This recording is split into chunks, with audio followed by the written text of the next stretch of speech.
The San Francisco Bay Area is home to more than 7 million people who take advantage of a moderate Mediterranean climate with mild, wet winters and sun-drenched summers. Only about 2% of the planet has a similar climate. The cool nights grow some of the finest wine grapes in the world. During the day, pleasant temperatures along the coast meet the cold waters of the Pacific. It is nothing short of spectacular. But the weather here is changing. The fog we count on to cool us down on hot days is vanishing. The evidence is pretty strong, showing that the fog has been on the decline.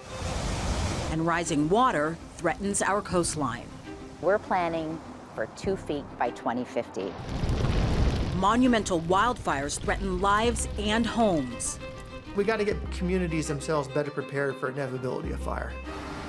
Our prized crops are jeopardized by those fires and drought. We know that it's warmer. We know there's more impacts of extreme events. How badly will we be impacted by climate change?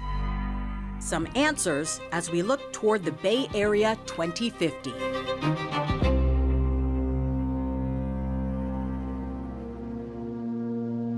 One of the things that makes the Bay Area so special is our weather.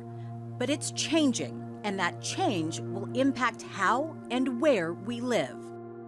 From 1950 to 2005, the Bay Area's average temperature increased by 1.7 degrees, and the speed of that increase is accelerating.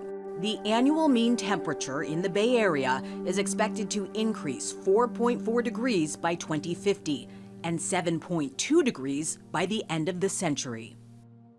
That may not sound like much, but there are already indications that the rise in temperature is impacting our weather. Take the fog, for example. Love it or hate it, it is part of our regional identity. We've even given it a name, Carl. We notice when it's pouring in and when it hasn't been seen in a while. How many pictures have you seen of the Golden Gate Bridge with the fog pouring through the gate and over the bridge? I mean, it's such an iconic thing.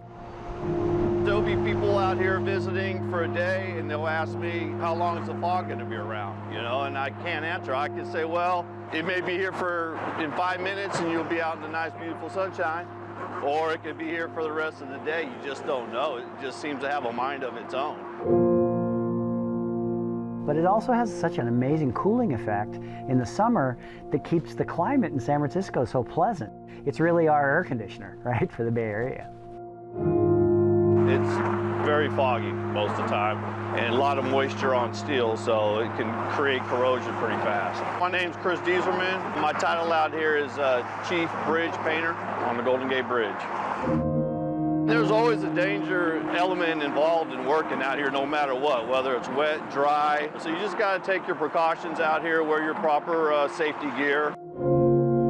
The weather climate out here is very tough. We have the fog, we have the wind, we have the rain. When the fog is here, since we are in full containment with plastic walls, plastic floors, so since we're fully contained like that, it can be so foggy outside you can't see the bridge, but we could still be in there painting. We get right out in the Pacific Basin out here, our saturated air, but also warm air, because it's basic north of Hawaii. And what they do is they start to flow toward the Pacific coast. Well, that warm, moist air interacts with the very cold water that's upwelling right off the coast of California. And it's that temperature contrast that causes basically the air mass to hit the dew point. And we get a fog bank that all of a sudden forms because of this temperature contrast. Then, of course, the inland is warming up, hot in the Central Valley. That hot air rises, and basically it's like a big vacuum. It pulls that air in at night. Hot air rises, someone's got to replace it, and it's coming right off the coast. So we get that daily pattern of it coming in and out. There's all kinds of ways the fog sits here through the gate. It'll sit low sometimes where you just see the tower of the bridge, or it'll sit high and you'll just see the deck of the bridge. It could be in here in a matter of minutes. I think the evidence is pretty strong, showing that the fog has been on the decline even since the early 1950s. And the rate of decline has slowed, but it's still going down. And so we've lost about 3 hours a day of fog that we normally get during the foggy season between May and October. And the projection is that that's going to continue. Fog's not going to go completely away, but having less of it is definitely showing itself. That's going to mean that probably energy use is going to change in the summertime. If we have less cool weather, people are going to have to turn on their AC more. They're going to consume more power. It's going to affect the crops, like many of the strawberry fields here in California are right near Watsonville and Castroville. All the artichokes, they really benefit by having that cool coastal climate. Who knows what's going to happen to them when this changes? It'll ripple through, society in various ways. And how rapidly this changes is really going to have some, I think, some social and some ecological consequences. But these are my fog collectors. The water will condense onto these, it's basically just fishing line. And they create these beads that hit down here. They roll down and then they fall into a reservoir. My name is Paul Seibert. I'm a PhD student in environmental engineering at the University of California, Berkeley. So I'm looking at the plant water usage, specifically attributing where they get water from. Most of the times we assume that the majority of the water that plants use comes from rain. And so we sort of assume when there's rain, plants are healthy, and when there's not rain, plants are water stressed. But we live in a kind of unique climate where we have this really distinct rainy season between October and roughly like the middle of May or so. And then directly after, it's followed by a time where there's basically no rain, but a lot of fog. And so I'm interested in seeing what the impact is of that on the vegetation that exists in the San Francisco Bay Area. And then as the rain starts to decrease and fog starts to come in, are they getting 30, 50% of their water overnight from fog? Plants have these little pores called stomata that open and close based on the environmental conditions, temperature, relative humidity, light. And usually it's considered that during the night that they're closed and so they don't take in any water.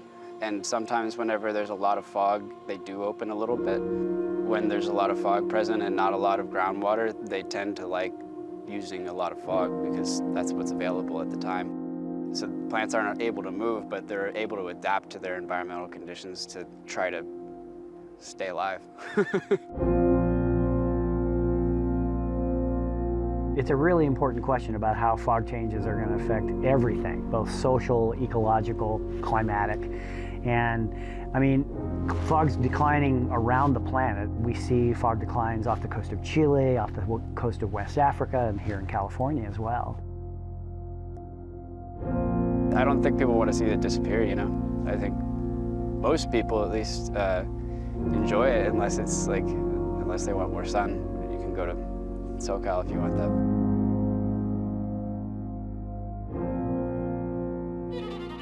What we do know is the weather is changing.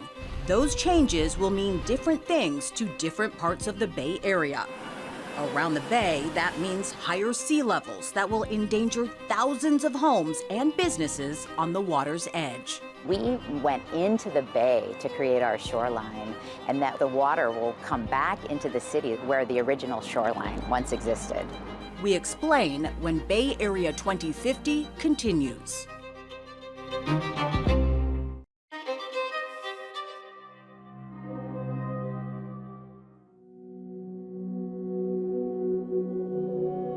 The San Francisco Bay is at the very heart of the Bay Area. The largest landlocked harbor in the world is likely to get bigger. Water levels could rise by nearly a foot by 2050 if current human-caused emissions continue. More than 300,000 homes in the Bay Area have an 80% chance of flooding in the next 30 years. Sea level rise won't just flood low-lying areas. It could potentially unleash an environmental disaster. Tearing down existing levees and letting the water flow may protect bayside communities.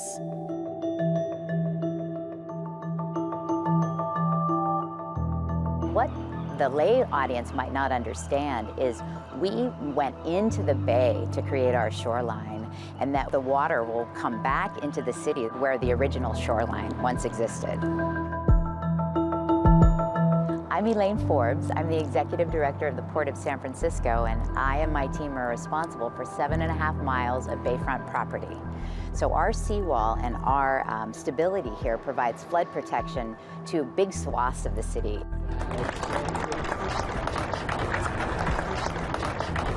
Now, the public will see that this work has led to key answers to the puzzle of how to protect this waterfront. Our future depends on taking action now. This is why the draft plan is so critical to protecting the city's seawall from earthquake and flooding risks. We will have different solutions for different areas of the waterfront, so that's really important to understand. So along the 3 miles of historic seawall, which is really the urban edge of the city, we're going to be looking at interventions like very serious ground improvements, retrofits to buildings so they're safer.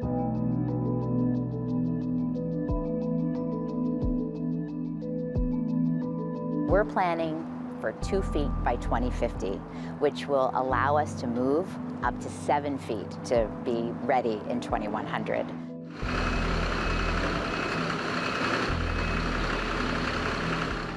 So that's a great example, Pier 70. So they're lifting the buildings, lifting the site to prepare for sea level rise. It has more capability for accepting a rising tide.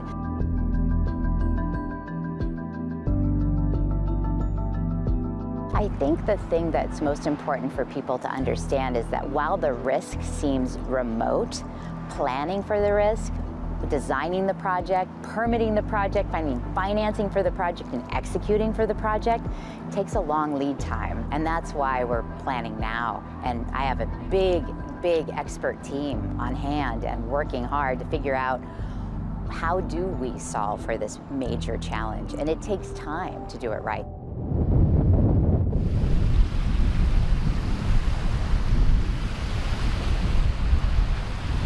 I'm Sherry Paget. I live here on the shoreline. I work on the shoreline. I play on the shoreline of Richmond. And I'm concerned about sea level rise and the groundwater moving up. We live here on the shoreline where you look out and it looks benign, but it is insidious. There is industrial waste, including all the heavy metals from arsenic to zinc.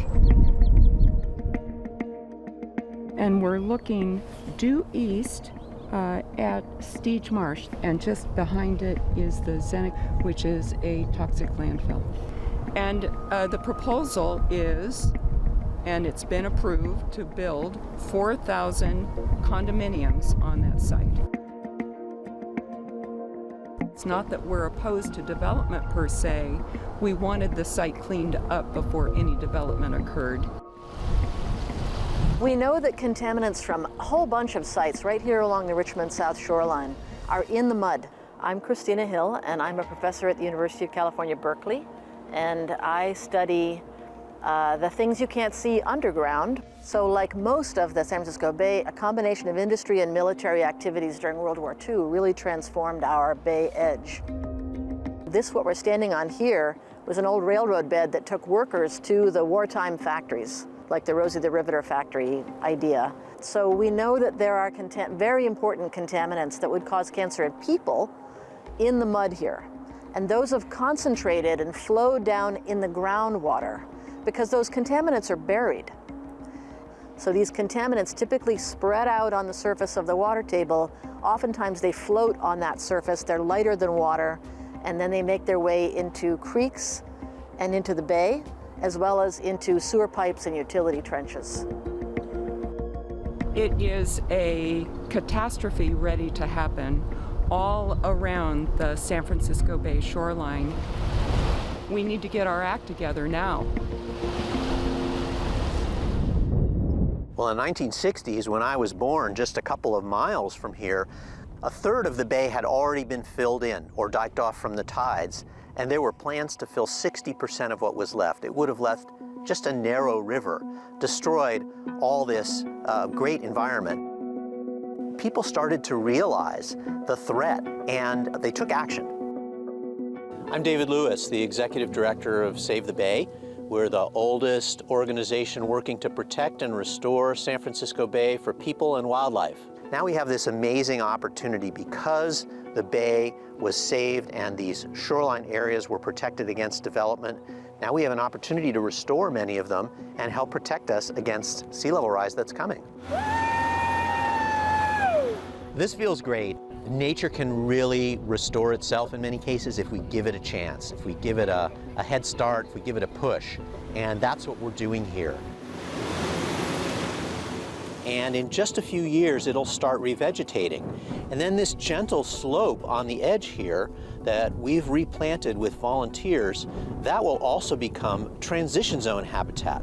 Native plants that help protect endangered species and that will also protect against sea level rise as the tides come up in the next few years because of climate change.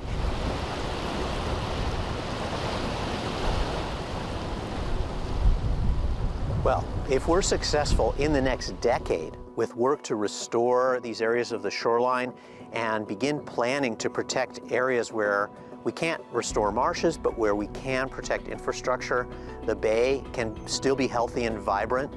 We can restore some of the wildlife back to sustainable levels and also build communities that are resilient, that are protected against sea level rise. I think the Bay Area can be a better place to live than ever.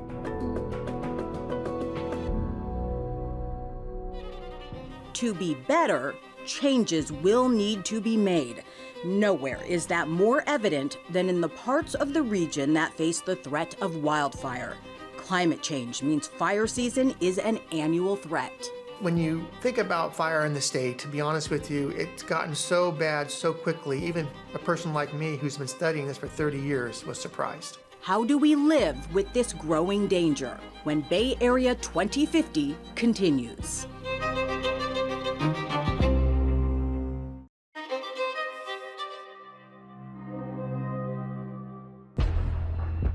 Summer in the Bay Area is wildfire season, and it's now longer and more intense than ever before. Between 2020 and 2023, almost as many acres burned as the entire decade before. 15 of the top 20 most destructive wildfires in California history happened within the past decade. If things don't change, environmental scientists predict the amount of forested land burned in wildfires in Northern California will increase up to 52% between 2031 and 2050. Living with wildfires will now be a part of life for many in the Bay Area and beyond. We estimated 4.5 million acres burned every year in California on an average year. Climate change makes our difficult situation worse. Thinking about 2050 and where people are going to be living, it's not going to be the same as where we are today. California, we're known as the Golden State. Sometimes I call us the Pyro State. It was never really the idea of really our town burning down. What happened on November 8th will never, ever happen in Paradise again. Never.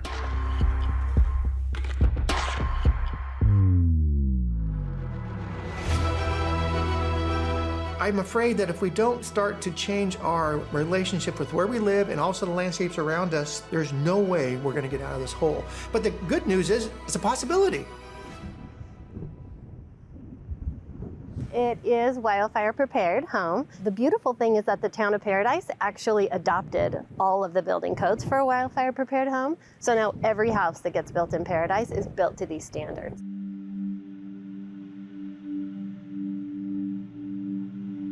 There's ember resistant vents, metal gutters.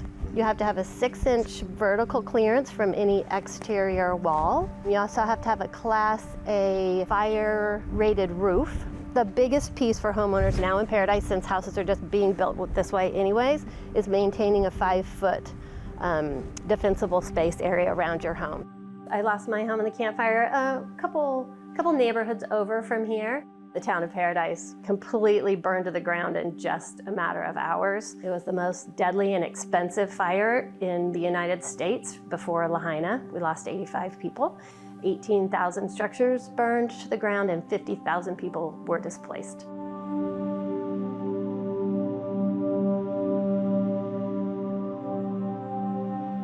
When you think about fire in the state, to be honest with you, it's gotten so bad so quickly. Even a person like me who's been studying this for 30 years was surprised. My name is Scott Stevens. I'm a professor of fire science at the University of California, Berkeley. We think about fire, our relationship is very adversarial. You talk to indigenous communities like I have the last several years, and it's not that way at all. People think of fire as a gift for the stewardship of the land. When you think about fire in California, it's as integral as our soils, our water, our ecosystems. So when you take fire out of a system that had it so integral for so long, you change things abruptly. And of course, then we have human populations that come in and change kind of where we live, our susceptibilities.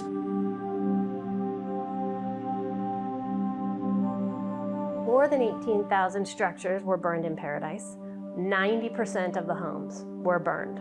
So almost every single lot had a home on it that was not wildfire prepared, that was built in the 50s, 60s, 70s. And now as homes are being rebuilt on all of these different properties, they're being built to the new town codes that are wildfire prepared. Every home in Paradise is meeting the wildfire prepared designation. I think in the community level, we can do so much better just getting ourselves better prepared. The services are great, but they're not, again, going to be the solution. We've got to get our communities better prepared and actually take action at more organic levels. There are neighborhoods all over Paradise now that are becoming what's called fire-wise communities, where you meet together as a community.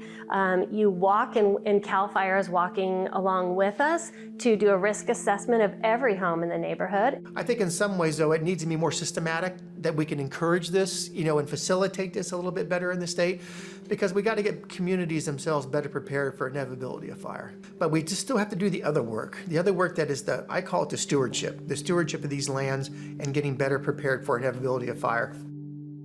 It just feels like we're just getting kicked around all the time, right? And that's where I would say there is tremendous things to be done. We can work in the forests of this state. Most of these forests in this state are all frequent fire adapted. That just means they used to burn every few decades or so or less. We can go in there and do prescribed burning, restoration thinning, combinations thereof, cultural burning with tribes if they choose to do that work, managed lightning fire in remote areas like Yosemite National Park, been doing that for 50 years. You could do what we've talked about. You could do that in an effort in the next 10 years, and at the end of 10 years, you'd have victories. Fire's still going to beat us up. We're going to still have bad fires that are unfortunately going to burn down communities, cause harm, but we can see the trajectory of hope. I think there is. There's huge hope.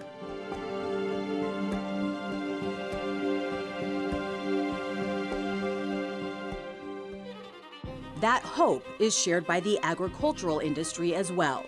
California grows a huge amount of the country's food, and many people are now wondering how changes in the climate will impact our ability to grow things like our world-famous wine grapes. There have been a lot of issues that directly relate to climate change. Drought, lower yields associated with that, smoke taint, heat waves. How will the wine industry survive climate change? We all know that global warming doesn't just mean that we keep getting hotter, it means changes in patterns, right? As a grape grower, you have to be prepared to pivot at any given time. More when Bay Area 2050 continues.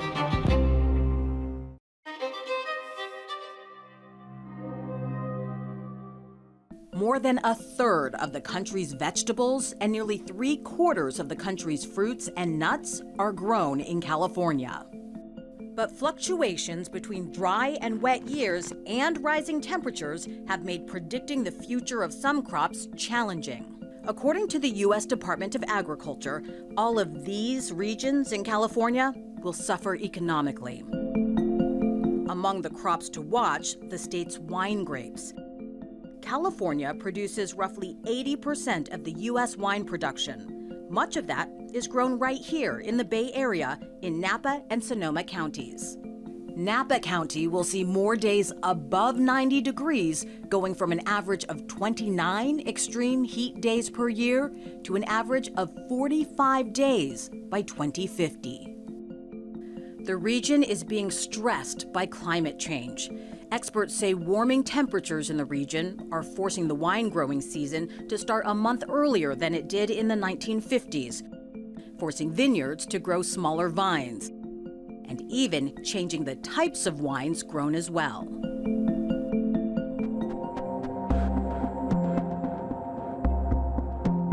We know that it's warmer. We know there's more impacts of extreme events. There have been a lot of issues that directly relate to climate change. Drought, lower yields associated with that, smoke taint, heat waves. There's been a mean change in having earlier harvest.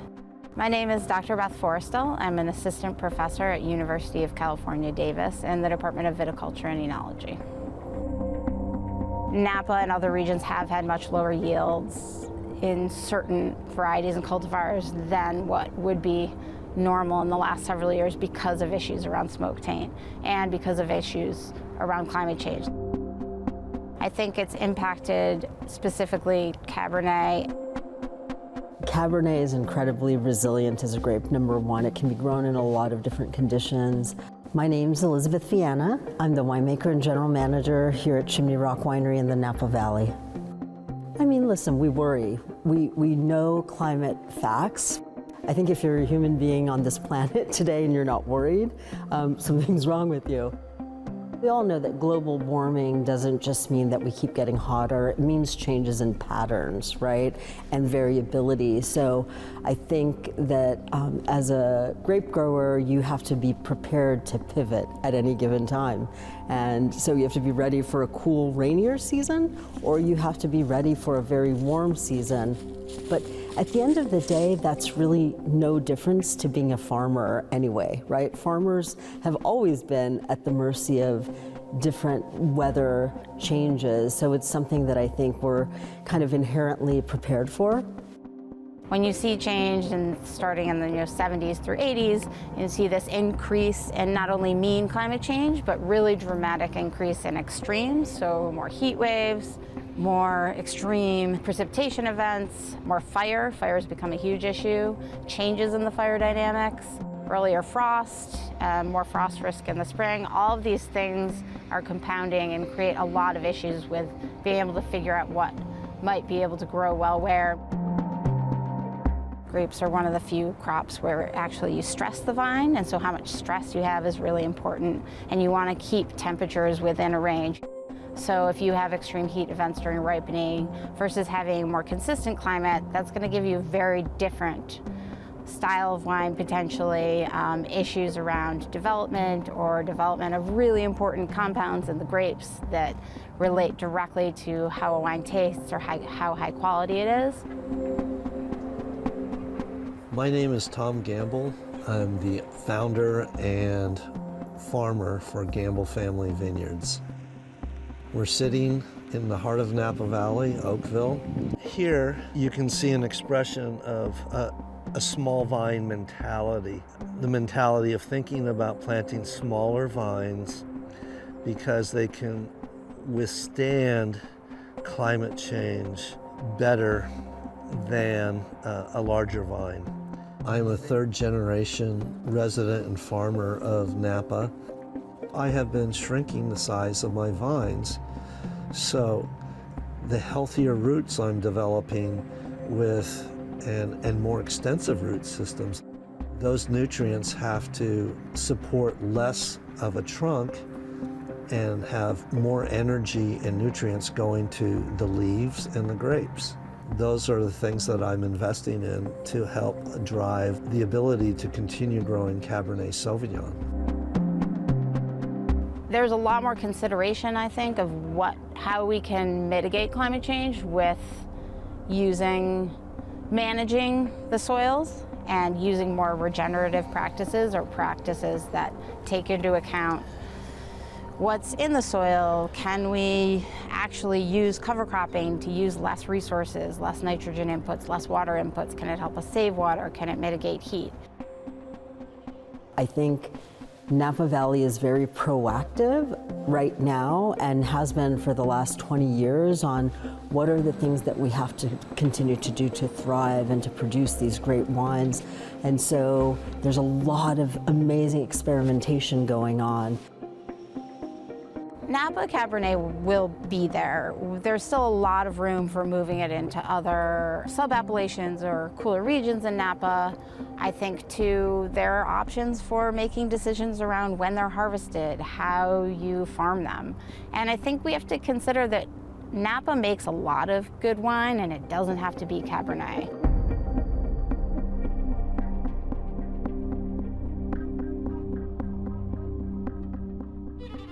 The wine-growing regions of the Bay Area will adjust to the changing temperatures.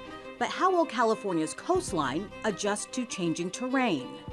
California has 1,100 miles of coast. The whole coastline is pretty much eroding. There's absolutely nothing we can do over the long run. The cliffs that make our coastlines so beautiful are crumbling away, taking with it homes and businesses built decades ago. You're up against forces that are certainly more powerful than we are. Nature takes the toll. What can be done to address erosion when Bay Area 2050 continues?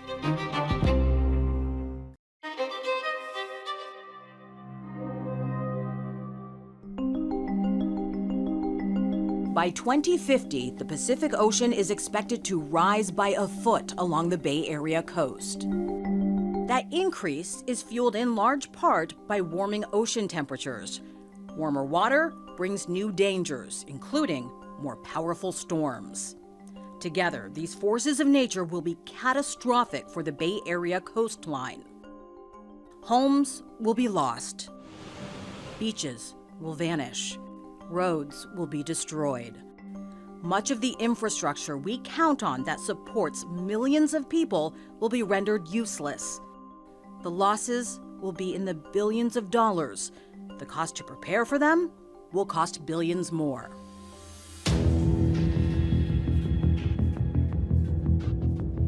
California has 1,100 miles of coast. The whole coastline is pretty much eroding. There's absolutely nothing we can do over the long run to hold back the Pacific Ocean.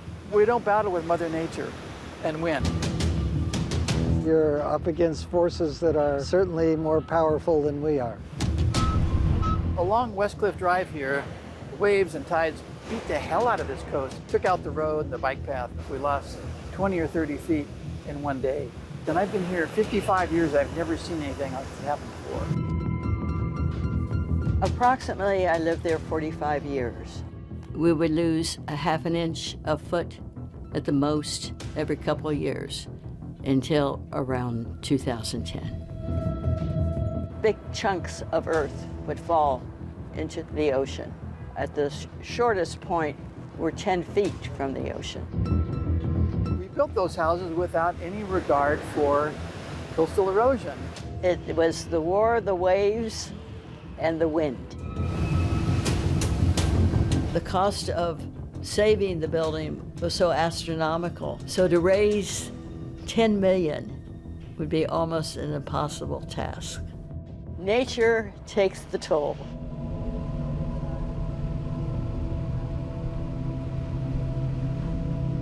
Erosion is always a balance between the strength of the materials, the rock, if it's granite or sandstone, and the forces acting on it. So whether it's rainfall, whether it's waves, whether we're cutting a slope too steep, once we exceed the strength of the materials, it's going to fail. And it could be a river runoff, it could be wave attack, it could be glacier. So it's basically sort of the external forces dominating over the strength of the material. In the long term, sea level is rising. We're going to have at least another foot of sea level rise, maybe more by 2050. So the higher the ocean is, the more frequently the waves will attack the cliffs or the bluffs. Here, Pacifica, Santa Barbara, where we get usually really high tides and large waves, that's when most of the erosion takes place. And the higher the sea level gets, the more erosion and the faster the erosion will occur.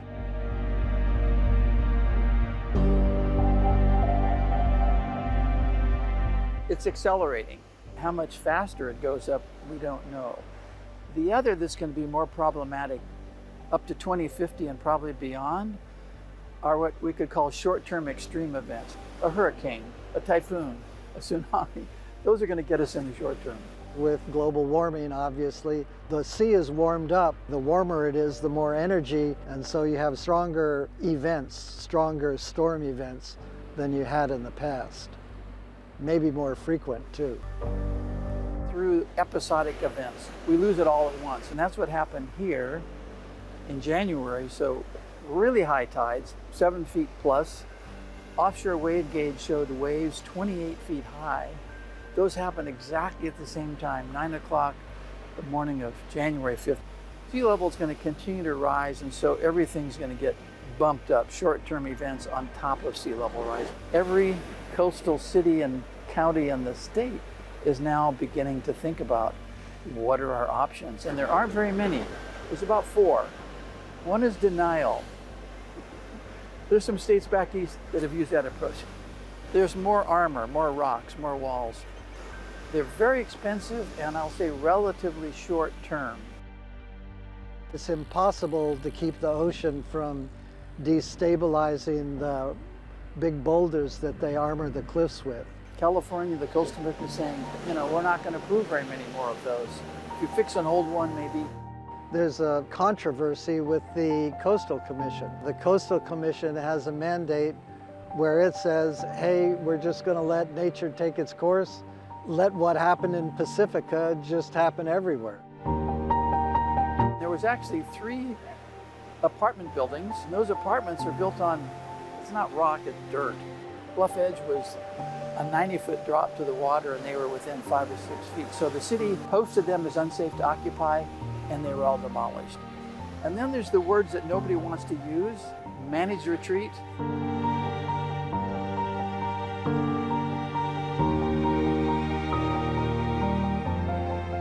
Understandably, coastal homeowners, maybe that house has been in the family for a generation or 2. They're not going to give it up. Retreat is like, that's losing. It just gets messy and people don't even want to have you talk about managed retreat. And we can't do much about it.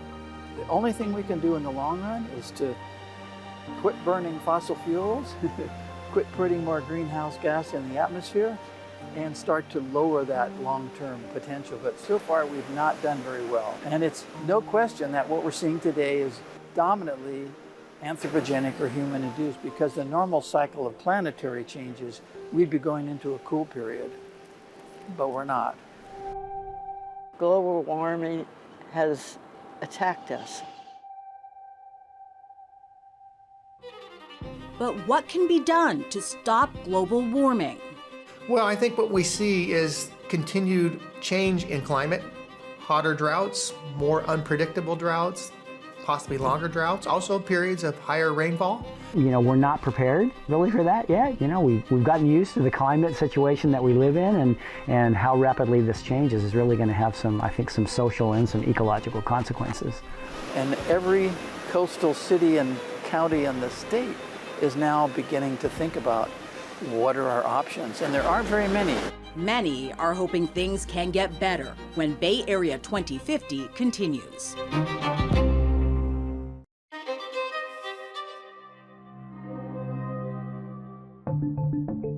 So where do we go from here? Without dramatic action to stop climate change globally, the future looks much different than what we know today. The Earth has already warmed by an average of 2 degrees Fahrenheit. It's expected to rise to 2.7 degrees by the early 2030s. Without intervention, we can expect that warming to continue.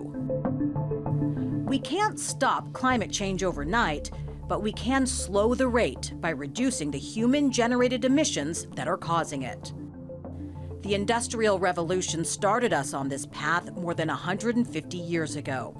Stopping climate change now will take new ideas, new technology, and generations of action to slow down and reverse course. We're seeing things today that really shock us. The past few years, the past 5, there have been a lot of issues that directly relate to climate change. Heat waves, drought. 2050 is very soon. Obviously, it'll be warmer. More unpredictable droughts, possibly longer droughts, also periods of higher rainfall. And the climate models have all said this. We expect to have more variability. We're not going to have as much of the baseline data that we've experienced in the last 100 years. We're not prepared. We've gotten used to the climate situation that we live in, and how rapidly this changes is really going to have some social and some ecological consequences.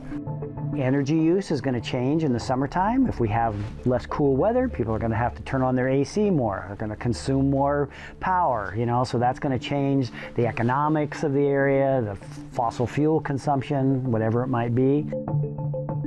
What I'm seeing is developers who are piling up dirt a little bit just to get out of the floodplain designation, and then developing housing, and then selling it to someone else who's going to be holding the bag.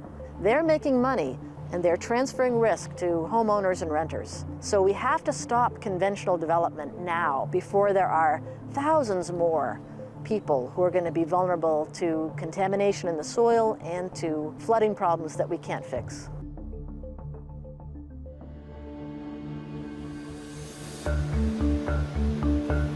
We're struggling with what's the appropriate response, and there aren't too many. I think in 2050, we're going to have to figure this out, or I think some places in California are going to have far less people in them because they're going to continue to burn and they're going to continue to stress environments, stress people, stress resources. We'll see a lot of poverty created by an unorganized adaptation. If instead we use redevelopment authorities and other kinds of government structures to prepare the ground for development that can be appropriate for high groundwater, then we'll thrive. We could live in the kind of environment that we've imagined the Bay Area becoming if we just prepare the ground. We're starting to see companies that do great, interesting things, AI, trying to work with ideas of trying to get more technology into fire, more predictability, more detection, all that is great. But I have to say, unless we change the fundamentals is literally the way we interact with land. Where we live, how we live, our stewardship of land. If we don't change that, AI and all the technology is not going to ever get us out of this hole. But I'm afraid that if we don't start to change our relationship with where we live and also the landscapes around us in California, there's no way we're going to get out of this hole. I hate to think of California having to abandon areas because we haven't taken actions that we think can actually make a difference. But the good news is it's a possibility. There's great hope in this area. There's real things we can do. So we can actually make a difference. So that's the good news. If we're successful in the next decade with work to restore these areas of the shoreline and begin planning to protect areas where we can't restore marshes, but where we can protect infrastructure, I think the Bay Area can be a better place to live than ever. The Bay can still be healthy and vibrant. We can restore some of the wildlife back to sustainable levels, and also build communities that are resilient, that are protected against sea level rise, and hopefully that emit less greenhouse gases too. So climate change isn't as bad as the worst case scenarios. We still have time to do this work. Increasingly, we have the money to be able to afford it. And the missing piece, I think, is the political will from our leaders to make the changes in laws and regulations that climate adaptation is not optional. It's not voluntary. We have to require that this planning gets done and gets implemented soon.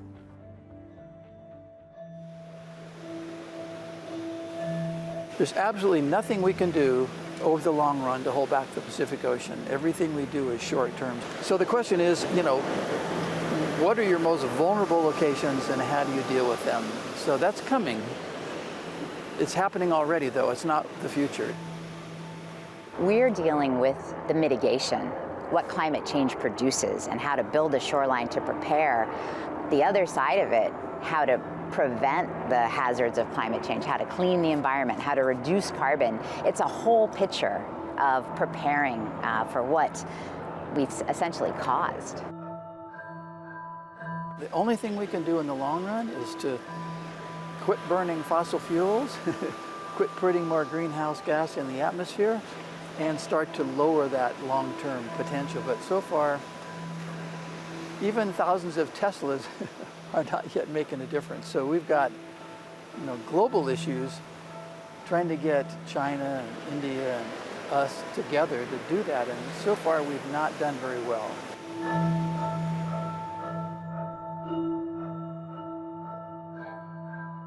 We know it's an existential threat. I mean, climate is absolutely the most important hazard we have for our future generations.